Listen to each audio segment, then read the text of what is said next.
So, good morning, everyone. Good morning.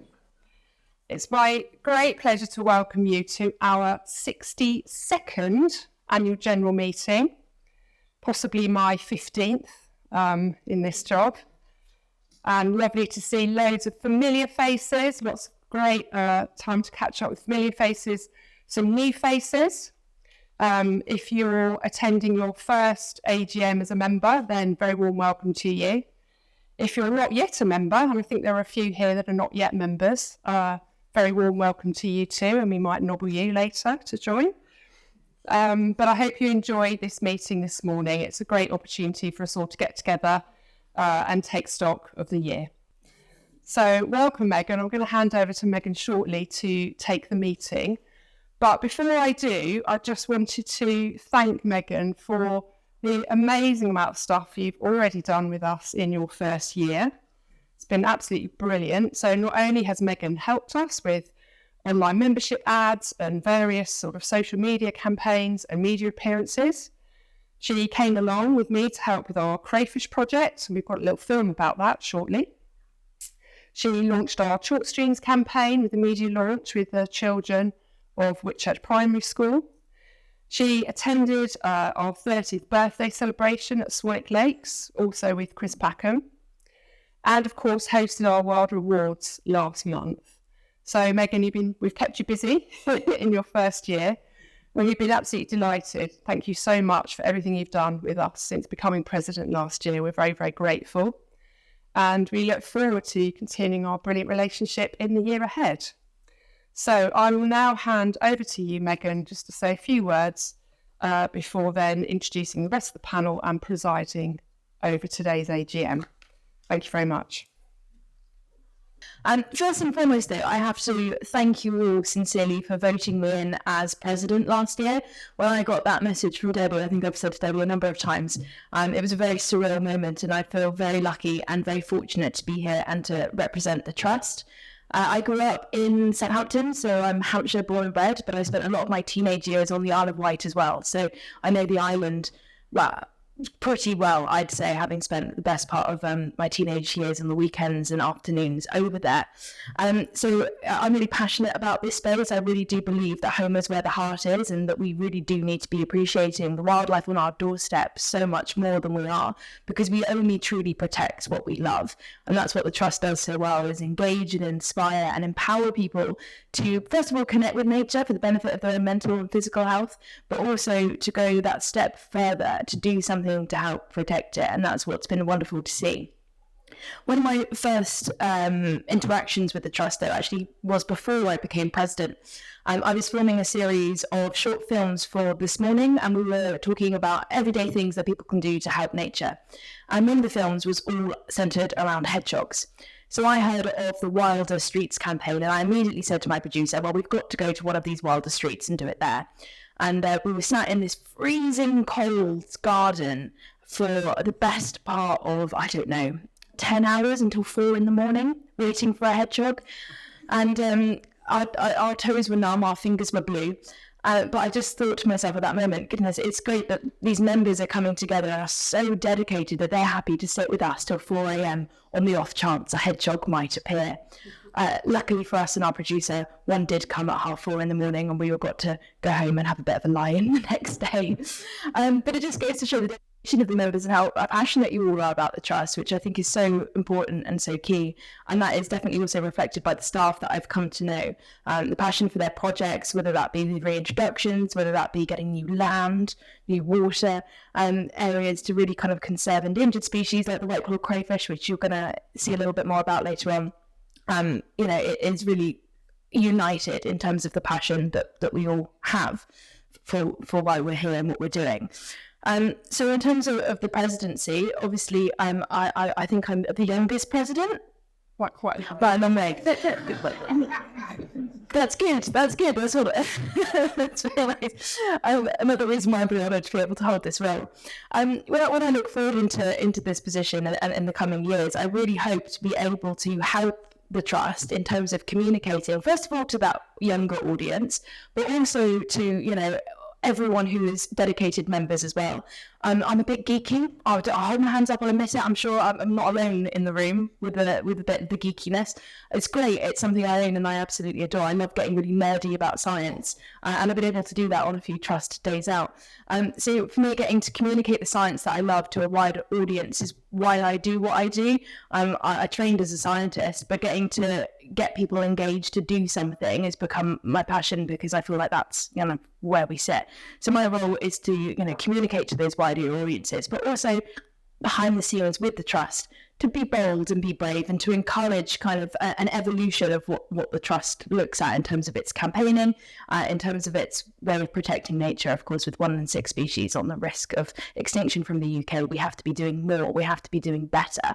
The trust is already doing very good, but it's my job to kind of keep chivying members and, behind the scenes as well. So thank you all very much. And with that, I guess I shall introduce to you the rest of very important panel, much more important than I am, I should say. So, of course, you've already heard from Debbie Tan, who is our Chief Executive. Shortly, I will invite David Jordan, the Chairman of the Trust, to give his report, followed by Richard Green-Wilkinson over here, our Treasurer, who will report on the finances. Also in attendance is Natasha Thornlow, our Director of Finance and Resources. A very important job, one that I couldn't do. Well done, Natasha. And then Clive Chances, our Company Secretary too. Our next item is the report from David Jordan, our Chairman of Trustees. Once David has given his report, I will ask Richard Green-Wilkinson, our Treasurer, to give the annual financial report, after which I will invite any question from members about the relevance of these matters. Welcome, David. So it's my real pleasure to stand in front of you again as chairman of this wonderful trust, to be able to report briefly on the ending 31st of March 2023. Delighted to say that it's been overall another very good year indeed. A letter, of course, is like the swan, serene on the surface and paddling like mad beneath. But we have had a really good year, and I'm just going to pull out a few highlights. I'm not going to talk through every item on this slide. Of course, it's all represented in the annual report, of which you will have a copy. Perhaps the one disappointment for me on this slide is the fact that our membership, and you'll have heard me speak before about the importance that I attach to our membership, because we are, of course, a membership-based organisation, has plateaued. We are confident that we'll continue to grow. I think the last couple of years, financially, economically, have been difficult. But I'm very confident that we will continue to grow. It is also, of course, worth pointing out that membership is just one aspect of support that people demonstrate. We have a lot of people who support us without necessarily being members. Lots of other wonderful statistics on this page here too. I'm very pleased to be able to say, using the legal terminology, that without a shadow of a doubt we are a going concern. And of course you'll have a much more comprehensive financial report from Richard in just a few minutes. So I will continue to run through just a few highlights of the year. It's fair to say that our chalk streams in southern England, and particularly, of course, in Hampshire, are of global importance, internationally known. And we have, I think, a moral responsibility to look after them, to cherish them, and to make them better. And they need to be made better. And we've made some good strides, particularly, I think, in connecting people with our key chalk streams, supported through the Watercress and Winterbourne's project, which has been very important and is continuing. We have got a lot more work to do, I think, to continue and sustain that improvement, which is, in my view, of the utmost importance. Threats of climate change, increased pressures through pollution, sewage and so on, and we've seen that writ large, I think, in many respects in recent years. You probably know there are 46 wildlife trusts across the UK. It's absolutely right to say that we, our trust, have been right in the forefront of leading on nature-based solutions. Some of the work going on behind the scenes with the government with challenges to nutrient neutrality, for example, have been based on the work that we've done here. You will be aware of our two fantastic acquisitions on the island, both of which are making great progress in terms of rewilding. We're doing a lot of nurturing, as you would imagine. Nature, as we expected, is bouncing back. We know from elsewhere, give it time, give it space, give it opportunity, and it will respond, and it is doing so beautifully. I had to look up, by the way, the wool butterfly that's mentioned here. I couldn't picture it. It's a beautiful little creature. It is quite widespread, but it has been suffering significantly in southern England and elsewhere, and it is apparently, I think, looking like a real stronghold in our sites on the island. So some great news there too. Our work to create wilder seas. Again, this is part of our 30 by 30. Just to remind you, that is that we want to see 30% of land and sea where nature is in good condition or recovering by 2030. That's a global target, as many of you will be aware, as well as a local target.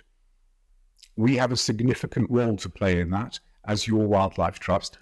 We heard last year about the work that is being done on seagrass restoration, what a fabulous habitat it is for wildlife and what it does to sequester carbon. Lots and lots of really big challenges here, nutrient over-nutrification and a range of other challenges, but we're doing a great deal of work. It's not easy, but when it's tough, we step up to the mark, and connecting people with the marine environment is a very important aspect of what we're doing.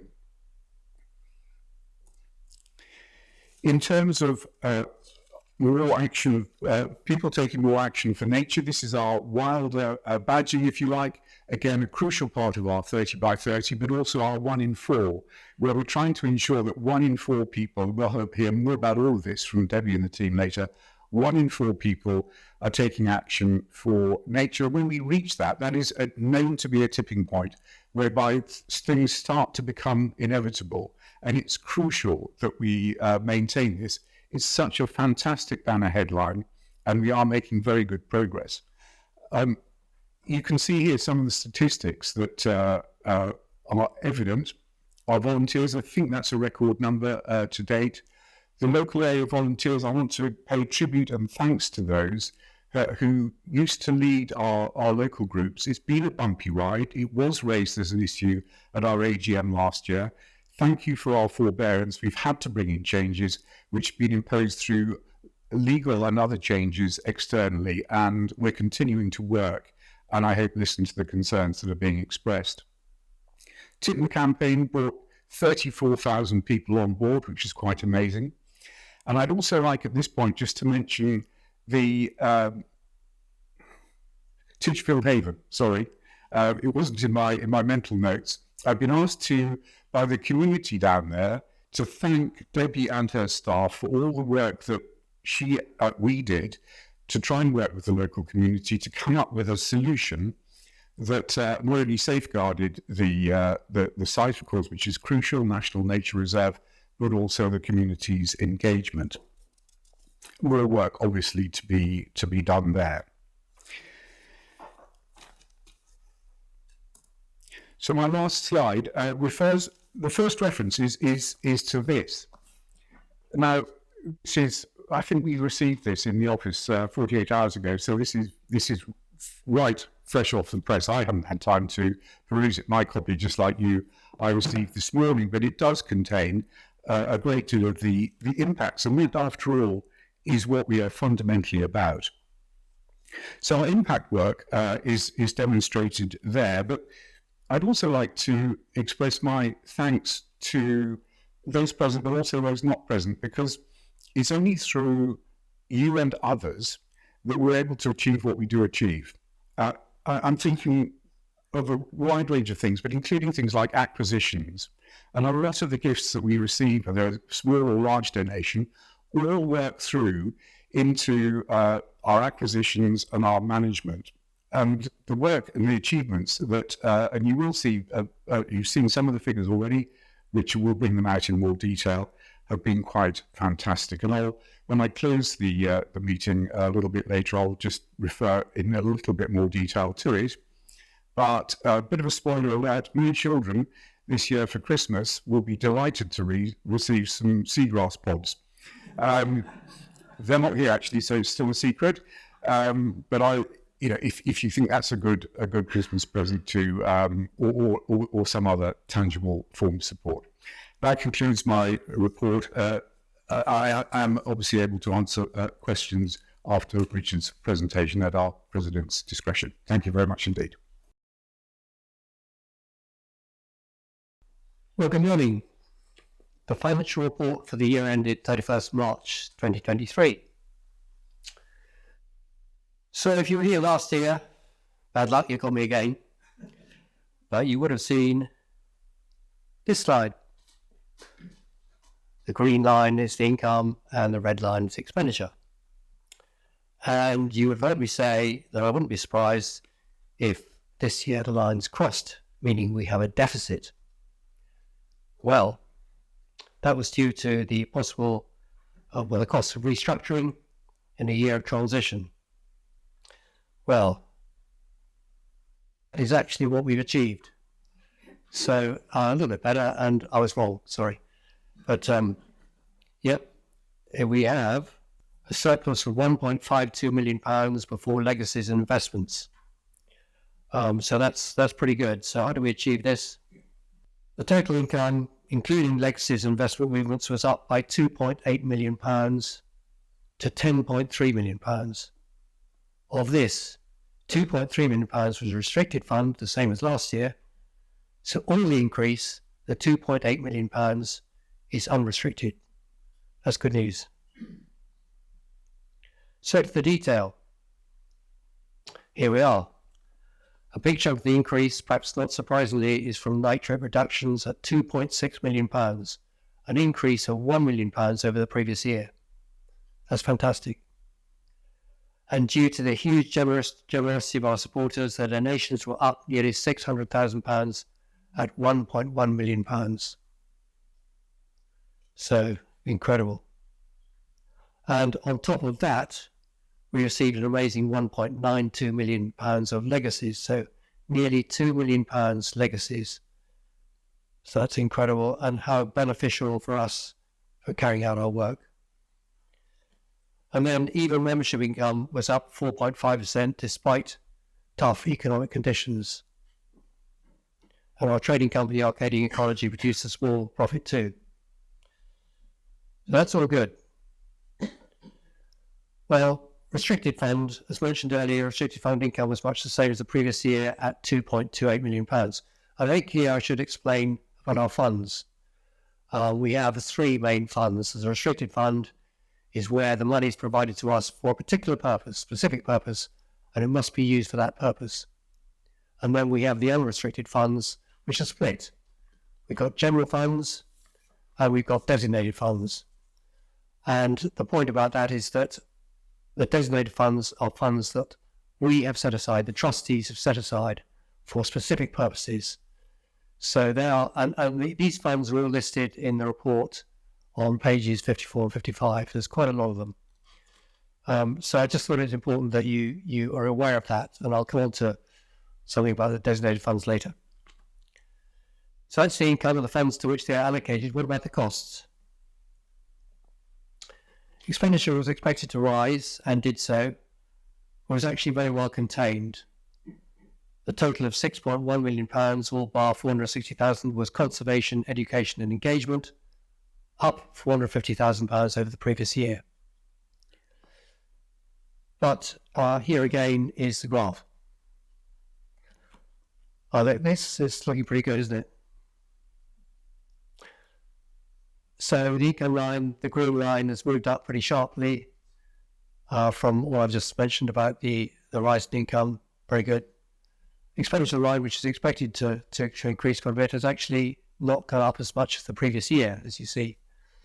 So that's really excellent. Well, question is, what about this year? The 23-24 year? The nitrate reduction program is still operating. For how long? 24-25 might be a bit more of a challenge if this disappears then, but we wait to see. So moving on. our investments, which are growing. The point about this is that when we get the income in from nitrate credits, nitrate reduction program, we have to set aside 45% of that to maintain the rewilded land for the next 125 years. So a big sum is building up, and that's obviously gone into, we've set that aside and designated fund, and that needs to be well invested, and that's crucial, the investment of those funds. So we have actually 2.8 million investments, and 1.9 million of that, so the bulk of it is with the CCLA in their ethical investment fund. There's actually another £380,000 in the Rathbones Ethical Bond Fund, and I'll come into that in a minute. And we had some donated investments, £540,000, but we sold those after the end of the year and moved them into CCLA. So CCLA are our investment advisors, and of course it's really important that we ensure that they're dealing with the investments correctly and in the right kind of manner. It's an ethical investment fund, because these are the equity investments, and obviously they can rise for a bit depending on the market. So just to let you know, I think I might have mentioned this last year, but CCLA screens systematically on a wide range of areas, including biodiversity and climate change, and are actively working with companies on ethical issues. The fund does not invest in companies producing or refining oil or gas. That's good. CCLA continues to restrict investment in companies with a high carbon footprint, which do not comply with the Paris Agreement. So that's all good. Now, coming on to the money we have in bonds. So clearly, if we're investing for the nitrate money to maintain the rewilded land, we need to invest that for 125 years. It's a long time. But some of that money will be needed in the short term. And the money we need for the short term, say 1 to 5 years, we need stability on that. So we put them into bonds. You may say, well, with interest rates rising, bond prices dropping, that's not very good. But it's short term. We need, they're still more stable than having equity funds, which can drop substantially if we're not careful. So it's really important that we maintain cash and bonds to cover the first 5 years that we need of the money we need for maintaining the land.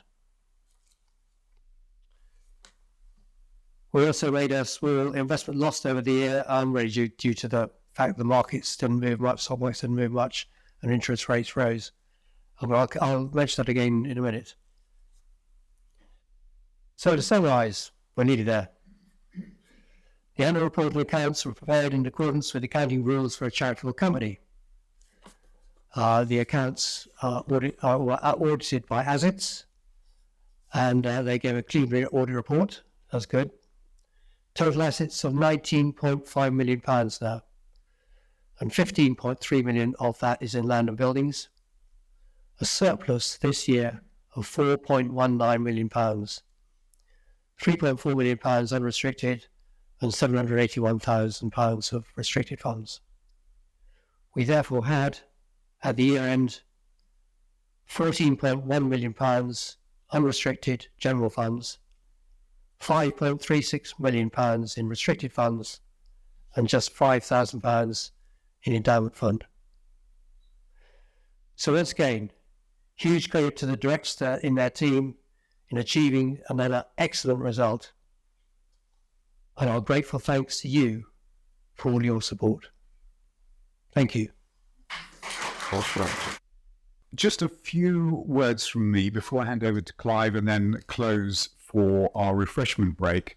The first thing I'd like to do is to thank and pay tribute to the 3 trustees who are standing down. Christopher Langford, who has served 3 terms of 3, so 9 years in total. Andrew Lee, who has also served 3 terms of 3 years. And Jane Page, who we heard from just now, standing down a year in advance of her final 3 years. She has very kindly offered to continue to provide some support, and beware, Jane, I will take you up on that. It's been a huge pleasure and privilege working with the 3 of you as trustees, and the change that you brought about, helped to bring about as part of the board and part of this amazing organisation has been profound. So thank you very much indeed. Tim Pincham, who many of you will know, and obviously has just been mentioned, stood down 3 years ago after 3 terms of 3 years. I got that right, no. But he's also been on council as a non-voting member, but as a special advisor for the last 3 years as well, which has been enormously helpful to me because Tim's knowledge and experience has been of huge benefit to council in that role too. So thank you, Tim, who's also standing down this year. We will be starting to recruit new trustees shortly, probably focusing on 3 or 4 key skills. And I hope that when you see that coming out, you'll bring that to the attention of either yourself or indeed anybody who you think would be interested in standing and helping to provide the right level of governance for the Wildlife Trust. Now, many of you will have known Bob Page. I certainly did. He was, in fact, our first chief executive.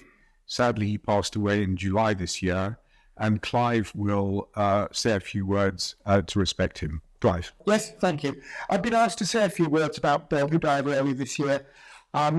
It was in 1976 that the Naturalists Trust, as we were then, employed Bob as their conservation officer. 1976, it was another world. And for the following 23 years, Bob served in various roles, eventually becoming the first director of a post which we now call chief executive.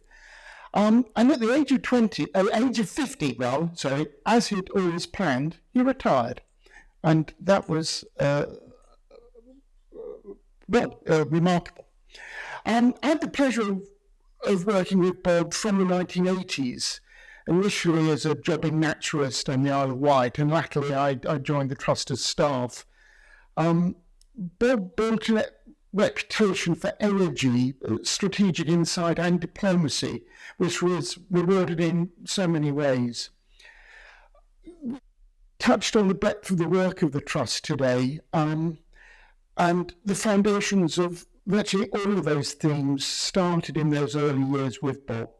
I can't cover everything, so I'd like to spend just a few minutes celebrating what Bob saw as his greatest legacy, and that was our nature reserves. Now, the list of reserves acquired over Bob's 23 years is too long to rehearse, so I just went through the first 10 years, starting in the late 1970s following his appointment. Well, that was a time when Peter Barker Mill, who was one of Hampshire's largest landowners, was starting to think about the future of his estates in the New Forest, estates plural. Gentle discussions over the next few years, which Bob instilled with competence and confidence, led to Peter gifting the Trust land at Roydon in the heart of the forest. At that time, the Roydon estate became the Trust's largest freehold property, and indeed it remains so today.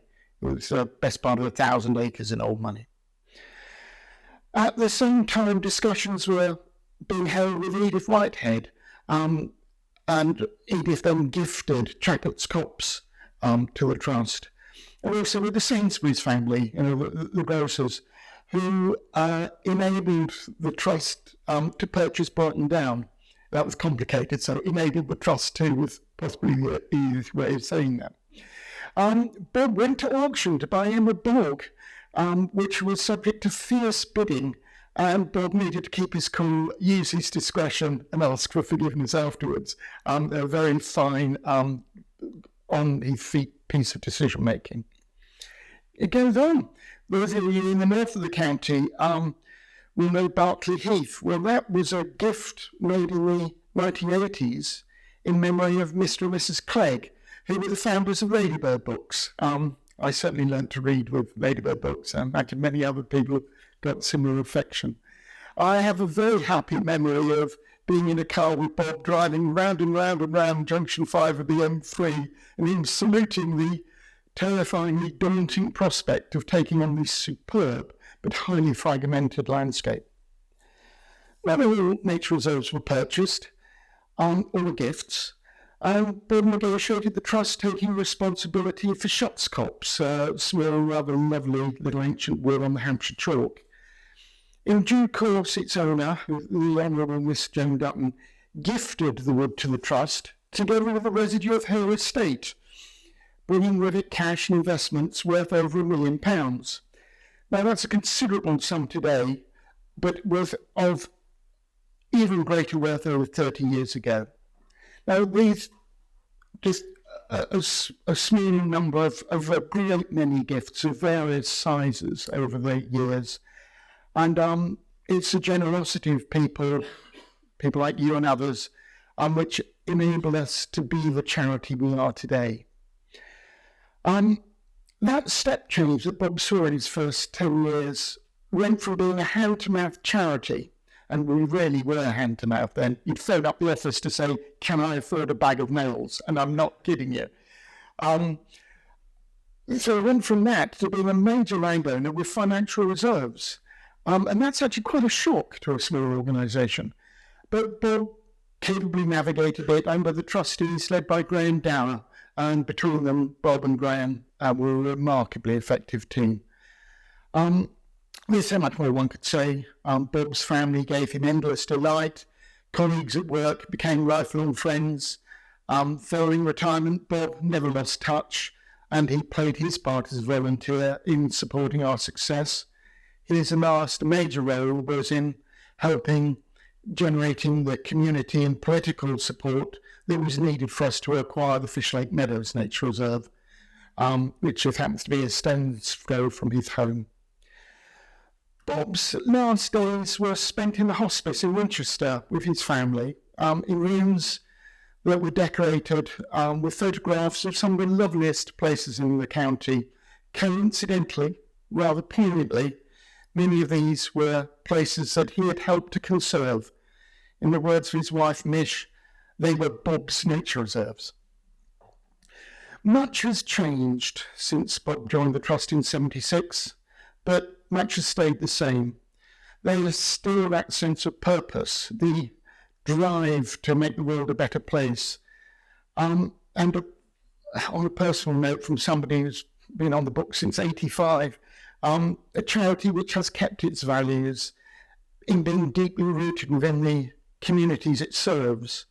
A charity which helps us all work alongside each other amongst the nicest bunch of people imaginable. So, thank you, Bob. Thank you, Clive. Very moving, and it's clear we all owe Bob a great deal for where we are now. So I'm just about to close the first session. I'll be offering some wider thanks when I close the next session. And thank you very much indeed. Thank you again, Megan, for presiding over our AGM. It's been a real pleasure, and I know now how to pronounce abstentions. Thank you. I still don't.